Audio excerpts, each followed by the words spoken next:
Hello students, welcome back again. Okay, हमने हमारा first chapter complete कर लिया था। हम चैप्टर के इन बिटवीन जो क्वेश्चन थे वो वाले क्वेश्चन डिस्कस कर रहे थे। ठीक है, तो हमने ये वाले क्वेश्चन डिस्कस कर लिए थे, that is on page number 3 and page number 6 के भी हमने डिस्कस कर लिए थे, दिस वन। ओके, ये सारे क्वेश्चन हमने डिस्कस कर लिए थे। नेक्स्ट आ जाते हैं हम हमारे पेज नंबर 9 पे। पेज नंबर 9 पे ये जो क्वेश्चन बचते हैं उनको डिस्कस कर लेते हैं। दैट इज क्वेश्चन नंबर 1 है, पेज नंबर 6 के क्वेश्चन है ना, गौर से देखना। पेज नंबर 6 के पेज नंबर 9 के क्वेश्चन है। सो इसमें आ जाता है हमारा question number 1, that is convert the following temperature to Celsius scale. Okay, हमें कुछ टेम्परेचर दिए गए हैं, that is 300 kelvin and 573 kelvin. Okay, तो हमें ये जो केल्विन टेम्परेचर दिया है इसको हमें सेल्सियस स्केल में कन्वर्ट करना है। So how can we do that? हम उसको ऐसे करेंगे, देखो 300 केल्विन है, जब भी किसी टेम्परेचर को हमें कन्वर्ट करना होता है तो हम लेते हैं उसका केल्विन टू सेल्सियस हमें दे दिया जाता है, फिर सेल्सियस टू केल्विन, कुछ भी हमें टेम्परेचर दे दिया जाता है कि इसको केल्विन से सेल्सियस में कन्वर्ट करो या सेल्सियस से केल्विन में कन्वर्ट करो। सी, ध्यान से देखना, इंपॉर्टेंट नोट है, जब भी हमें कोई टेम्परेचर कन्वर्ट करना हो, तो हम लेते हैं 273 kelvin. Okay, 273 is a temperature जो हमें कोई भी टेम्परेचर दिया हो ना कन्वर्ट करने के लिए, जो दिया गया टेम्परेचर है उसको हमें 273 जो केल्विन टेम्परेचर है उससे माइनस कर देंगे। ओके, तो वैसे ही इसमें जो 300 केल्विन टेम्परेचर है, ओके, सो उसको हम 273 से माइनस कर देंगे, दैट इज 300 माइनस 273 केल्विन, और एट द एंड हमें मिल जाएगा that is 200 degree Celsius. Okay, Celsius, क्योंकि सेल्सियस स्केल में इसे हमें कन्वर्ट करना था। ओके, सो दूसरा आ जाएगा इसमें, that is 573 kelvin temperature.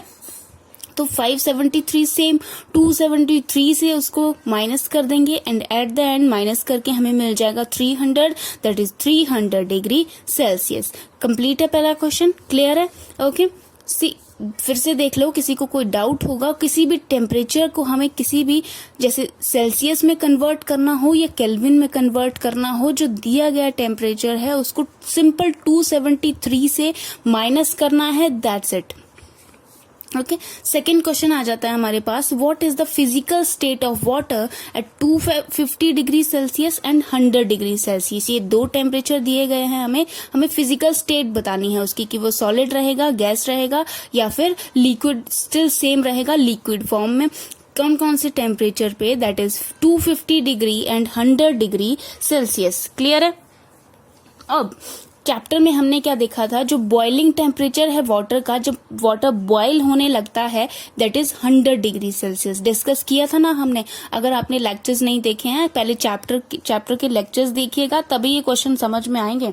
Okay, so 100 degree Celsius पे वाटर क्या करने लगता है, बॉईल करने लगता है। जब उसका टेम्परेचर 100 डिग्री तक पहुंच जाए, हम उसको हीट देते रहेंगे। अगर 100 डिग्री उसका टेम्परेचर पहुंच जाए तब वो वाटर बॉईल करने लगेगा, तब वो उसका बॉइलिंग पॉइंट हो जाएगा, that is 100 degree Celsius. Okay, see, अब हमें टेम्परेचर पता चल गया हमें कि 100 डिग्री जो है वो वाटर का बॉइलिंग टेम्परेचर है। ओके, बॉइलिंग पॉइंट है, या इनकेस हम बोल सकते हैं तो 250 डिग्री, कहाँ पे 100 डिग्री और कहाँ 250 डिग्री। सो 250 डिग्री पे तो वो बिल्कुल गैस फॉर्म में आ जाएगा। एम आई राइट और रॉन्ग?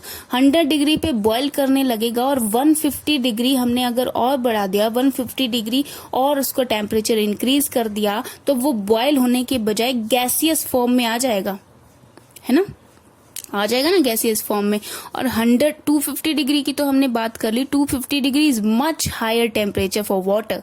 ओके, 250 डिग्री पे अगर उसको बॉईल करेंगे तो वो बॉईल होने की बजाय वो हीट हो जाएगा, जैसे ही 100 डिग्री के पार पहुंचेगा टेम्परेचर। अब नेक्स्ट हम देख लेते हैं, दैट इज 100 डिग्री सेल्सियस के केस में। 100 डिग्री सेल्सियस के केस में क्या आ जाएगा, 250 में आ गया गैसियस फॉर्म में, 100 डिग्री में क्या आ जाएगा, जब 100 डिग्री तो उसका बॉइलिंग पॉइंट है ना, 100 डिग्री पे तक आ जाएगा 9। ओके, सो तब वो अगेन गैसियस फॉर्म में आ जाएगा, वो इवेपोरेट होने लगता है ना। आपने देखा होगा किचन में भी, जब आप वाटर बॉईल करने लगते हैं, जैसे वो बॉईल होने लगता है तो वो उसके जो वाटर ऐसे ऐसे आपने देखा होगा पानी के ऊपर जो भाप निकलती है दैट वो गैसियस फॉर्म में बाहर निकल रहा है, वाटर वेपर उसके बन रहे हैं, तो दोनों ही टेम्परेचर में क्या आएगा, हमारा गैसियस स्टेट में आएगा। क्लियर है? 2 क्वेश्चन हमने कंप्लीट कर लिए हमारे पेज नंबर 9 के। अब आ जाते हैं क्वेश्चन नंबर 3 पे। ओके, सो इसमें दिया गया है for any substance why does the temperature remain constant during the change of state. कोई भी सब्सटेंस हमें दिया गया है उसमें कोई क्या आ जाएगा, why does the temperature remain constant during the change of state. Okay, जो टेम्परेचर है वो कांस्टेंट क्यों रहता है जब कोई किसी उस सब्सटेंस की हम स्टेट चेंज करते हैं। क्लियर है? तो उसमें क्या आ जाएगा, हीट। अब कोई भी एग्जाम्पल दूं मैं आपको, अगर कि कोई सब्सटेंस हमें दिया है उसकी स्टेट हमें चेंज करनी है तो we need some kind of heat. Okay, हमें हीट चाहिए होती है, तो क्या आ जाएगा उसमें, जब हीट तो हमें चाहिए होती है, heat is required to change the phase as well as to increase the temperature. Okay, heat चाहिए होती है हमें और वी कैन से टेम्परेचर चाहिए होता है हमें, है ना, चाहिए होता है ना। तो क्या आ जाएगा इसमें, ड्यूरिंग फेज और state change the heat supplied is fully. अगर किसी सब्सटेंस को हम हीट दे रहे हैं, लेट्स से किसी सब्सटेंस को हम हीट दे रहे हैं, तो वो क्या करेगा, अपनी स्टेट चेंज कर लेगा, लेकिन स्टेट चेंज करने के साथ जो हमने उसको हीट सप्लाई की होती है that is totally utilised. Okay, वो टोटली उसको यूटिलाइज कर लेता है, इस्तेमाल कर लेता है to change the state by overcoming the force of attraction. Okay, by overcoming the force of attraction. Clear है, between the particles. क्लियर है? यहाँ तक हमने क्या डिस्कस किया, अगर कोई सब्सटेंस हमें दिया गया है, लेट्स से अगर कोई सब्सटेंस हमें दिया गया है, सॉलिड है, लेट्स से सॉलिड है और इसको हमें लिक्विड फॉर्म में लाना है, इसको हमें लिक्विड फॉर्म में लाना है, तो क्या होगा, हीट हमने प्रोवाइड की सॉलिड को, तो क्या करेगा, जो टोटल हीट ये यूटिलाइज कर लेगा लिक्विड फॉर्म में आने के लिए। टोटल हीट उसने यूटिलाइज कर ली लिक्विड फॉर्म में आने के लिए, क्योंकि उसके जो पार्टिकल्स थे, सॉलिड के पार्टिकल्स हैं, उनके बीच में मैक्सिमम फोर्स ऑफ अट्रैक्शन थी। उस अट्रैक्शन को तोड़ने के लिए, उस अट्रैक्शन को कम करने के लिए उसने, सॉलिड ने क्या किया, वो हीट टोटली यूटिलाइज कर ली, जिसकी वजह से क्या चेंज हुआ, उसमें सिर्फ स्टेट में चेंज हुआ और टेम्परेचर उसका स्टिल सेम रह गया, क्योंकि उसने पूरी हीट वो यूटिलाइज कर ली थी। क्लियर है यहाँ तक? आई होप इस क्वेश्चन में कोई डाउट होगा नहीं आपको। अगर होगा, इन केस जिन स्टूडेंट्स को समझ नहीं आया होगा तो वो मुझे कमेंट सेक्शन में रिप्लाई करिएगा। ओके, सो 4th में आ जाते हैं हम, सजेस्ट अ मेथड। इसमें दिया गया है हमें, suggest a method to liquefy atmospheric gases. मैंने चैप्टर में भी आपको, अगर आपने लेक्चर्स देखे होंगे होपफुली, तो मैंने चैप्टर में भी आपको पढ़ाया था, जो लाइटर होता है दैट इज, उसमें जो लिक्विड नहीं होता that is gas, that is liquefied gas. उस पर हमने इतना प्रेशर अप्लाई कर दिया होता है कि वो लिक्विड फॉर्म में आ जाती है। तो इसमें वही पूछा है, suggest a method to liquefy atmospheric gases. तो गैस को हम कैसे लिक्विफाई कर सकते हैं, ठीक है, अगर एक कंटेनर में हमने गैस ली है, उसके पार्टिकल्स अगर हम पास लाना चाहते हैं तो हम क्या करेंगे, उस पर प्रेशर अप्लाई करेंगे, उस कंटेनर पे प्रेशर अप्लाई करेंगे, जिसकी वजह से वो जो गैस के पार्टिकल्स हैं वो पास में आ सके एंड ईजी हो सके हमें किसी गैस को लिक्विफाई करने के लिए, या फिर हमने जो हीट प्रोवाइड करवा रहे हैं उसको हम कम कर दें, है ना, उसका टेम्परेचर डाउन कर दें, उसको किसी ऐसे एनवायरनमेंट में रखें जो नॉर्मल टेम्परेचर है तो उसको उससे कम टेम्परेचर प्रोवाइड करवाएं, या फिर उसका हम प्रेशर डाउन कर सकते हैं, प्रेशर डिक्रीज कर सकते हैं, जिसकी वजह से जो गैस है वो इजीली लिक्विफाई हो जाएगी। क्लियर है? ओके, ये तो हो गया हमारे क्वेश्चन नंबर 4 तक हमने कंप्लीट कर लिया, दैट इज जो पेज थे हमारे पेज नंबर 9 के क्वेश्चन। क्लियर है यहाँ तक? अब लास्ट ये जो चैप्टर 10, ये जो पेज नंबर 10 है इसके क्वेश्चन देख लेते हैं। ओके, इसमें हमारे टोटल 5 क्वेश्चन हैं। सो फर्स्ट क्वेश्चन हम देख लेते हैं। फर्स्ट दिया गया है इसमें, why does a desert cooler cool better on a hot dry day. अगर मैं, जो रेगिस्तान का नाम तो सबने सुना ही होगा, है ना, तो डेजर्ट, इसमें पूछा गया है कि डेजर्ट ज्यादा ठंडा क्यों होता है on a hot dry day. क्यों? क्योंकि इवेपोरेशन की वजह से, है ना, देखो, on a hot dry day the amount of water vapour present in air is less. अब हमने क्या डिस्कस किया था इन बिटवीन द चैप्टर, तो उसमें क्या था, जब ह्यूमिडिटी होगी तो ह्यूमिडिटी क्या थी, presence of water vapour, humidity क्या थी, प्रेजेंस ऑफ वाटर वेपर। और जब समर्स डे होगा, समर्स के दिन होंगे, गर्मियों के दिन होंगे, तो वहां पे वाटर वेपर की प्रेजेंस होगी, वो कम रहेगी या फिर ना के बराबर हम बोल सकते हैं। बट ह्यूमिडिटी में वाटर वेपर ऑलरेडी प्रेजेंट है, तो वहां पे इवेपोरेशन कम रहेगा। Okay, so on a hot dry day the amount of water vapor present in air is less. Okay, water vapour present जो होते हैं वो उनका अमाउंट कम होता है एंड दस humidity is less in atmosphere. वो ऑब्वियस सी बात है, वाटर वेपर कम रहेंगे तो ह्यूमिडिटी भी कम रहेगी। The water vapour present in the coolers evaporate fast. तो जो वाटर प्रेजेंट है कूलर में, वो इवेपोरेट फास्ट होता है and resulting into cooling. Okay, resulting into cooling. Evaporation fast होगी तो हमें ठंडा महसूस होगा obviously. Hence a desert cooler cool better on a hot dry day. Clear है, इवेपोरेशन का ही रीजन है, इसमें कोई और ज्यादा मगज नहीं मारना है, ठीक है। सेकेंड क्वेश्चन हम ले लेते हैं, how does the water kept in an earthen pot become cool during summer. अब इसमें हमें क्या बोला गया है कि जो मिट्टी के घड़े होते हैं, सबके घरों में होंगे, है ना, आजकल गर्मियों के दिन हैं, तो गर्मियों के दिनों में जब हम जो मिट्टी का घड़ा, नॉर्मल उसको अर्थन पॉट बोलते हैं, जिनको पता नहीं है ना, इसमें कुछ वो नहीं है, अर्थन पॉट सिंपल मिट्टी का घड़ा, वो उसमें हम क्या बोलते हैं, जैसे हमारे पेरेंट्स भी बोलते हैं कि मिट्टी के घड़े का पानी पिया करो क्योंकि वो ज्यादा ठंडा होता है और हमारे लिए ठीक भी है as compare to the refrigerators water. Okay, so earthen pot में पानी ठंडा क्यों रहता है? मिट्टी का घड़ा है, मिट्टी से ही बना होगा। जब हम मिट्टी से कोई चीज बनाते हैं तो उसमें छोटे छोटे छेद रह जाते हैं, वो उसको पूरी तरह कवर नहीं कर पाता है। वैसे ही मिट्टी के घड़े में भी केस है।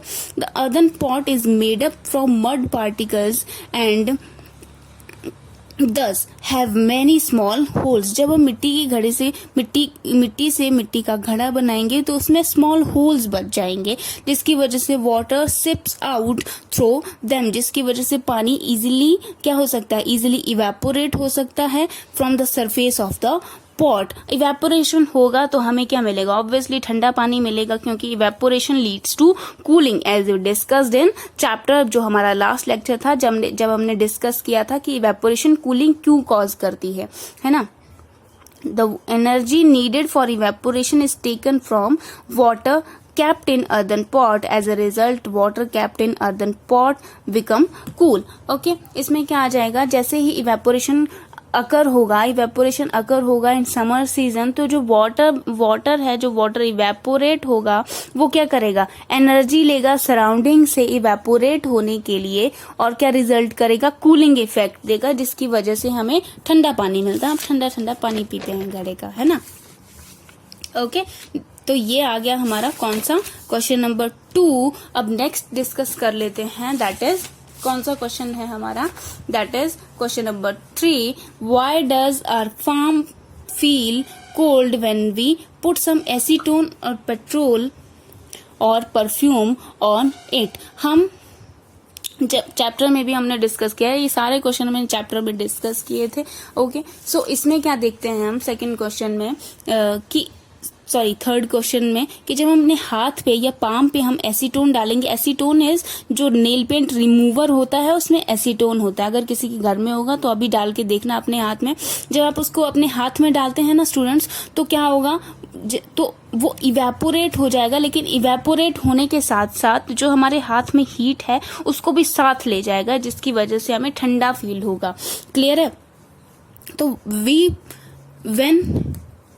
when we put some acetone or petrol or perfume on it, यानी कि हमारे हाथ पे, then acetone or petrol absorb the heat from our hand and evaporates and leading to coolness our hand. Okay, evaporation results into cooling. Clear है। Why we are able to sip, next question है, why we are able to sip hot tea or milk faster from a saucer rather than a cup. saucer मतलब plate. जब हम plate में चाय या दूध लेते हैं वो इजीली ठंडा हो जाता है और उसको हम जल्दी पी लेते हैं as compare to cup. Why? As we know more the surface area, हमने जब इवेपोरेशन पढ़ा था तो उसके हमने फैक्टर्स पढ़े थे कि इवेपोरेशन किस किस से कॉज होती है। क्लियर है? As we know more the surface area more will be the evaporation. Surface area मतलब जिसका स्पेस, अगर प्लेट का सरफेस एरिया ज्यादा है एज कंपेयर टू कप, तो सरफेस एरिया ज्यादा होने की वजह से more will be the evaporation. The surface area of saucer यानी कि plate is more as compare to cup. In saucer जब हम प्लेट में मिल्क और चाय लेते हैं तो वो जल्दी फास्ट कूल होती है due to the large surface area, और we can say evaporation occur in faster rate in saucer as compare to cup. Clear है यहाँ तक? नेक्स्ट डिस्कस कर लेते हैं। ओके, नेक्स्ट क्या आ जाएगा? नेक्स्ट आ जाएगा हमारे पास लास्ट क्वेश्चन है, जो चैप्टर के इन बिटवीन क्वेश्चन हम डिस्कस कर रहे थे, ये लास्ट क्वेश्चन रहेगा। उसके बाद हम एक्सरसाइज करेंगे। What type of cloth should we wear in summer? कौन से कपड़े हमें गर्मियों में पहनना चाहिए? एज वी नो गर्मियों का सीजन होता है, वी स्वेट अलॉट, हमें पसीना बहुत पड़ता है, तो इसका पूछा है कि कौन से कपड़े हैं जो हमें उससे थोड़ा रिलीफ प्रोवाइड करेंगे बेसिकली, है ना। We should wear cotton clothes. सब बोलते हैं कॉटन के कपड़े पहनो, है ना, बोला होगा, सुना होगा आपने भी बोलते हुए कि we should wear cotton clothes because we sweat a lot. हमें इतना पसीना पड़ता है गर्मियों में कि दैट वो अनबेरेबल होता है ना गर्मियों में। As cotton is good absorber. Cotton क्या होता है? गुड एब्जॉर्वर होता है, जो पसीना निकल रहा होता है उसको सोख लेता है बेसिकली, है ना। तो वैसे ही as cotton is good absorber of water, so we should wear cotton clothes in summers, कि हमें वो रिलीफ प्रोवाइड करे, हमें थोड़ी ठंडक मिले। ओके, बेसिकली, है ना, समर्स में थोड़े कॉटन के कपड़े पहना करो, वैसे भी आजकल गर्मियां बहुत है। ओके, सो ये रहे हमारे चैप्टर के इन बिटवीन के क्वेश्चन। सो बाकी नेक्स्ट लेक्चर में डिस्कस करते हैं एक्सरसाइज के क्वेश्चन जो हमें बचे हैं। Okay, till then bye bye. पढ़ाई पे फोकस करिए।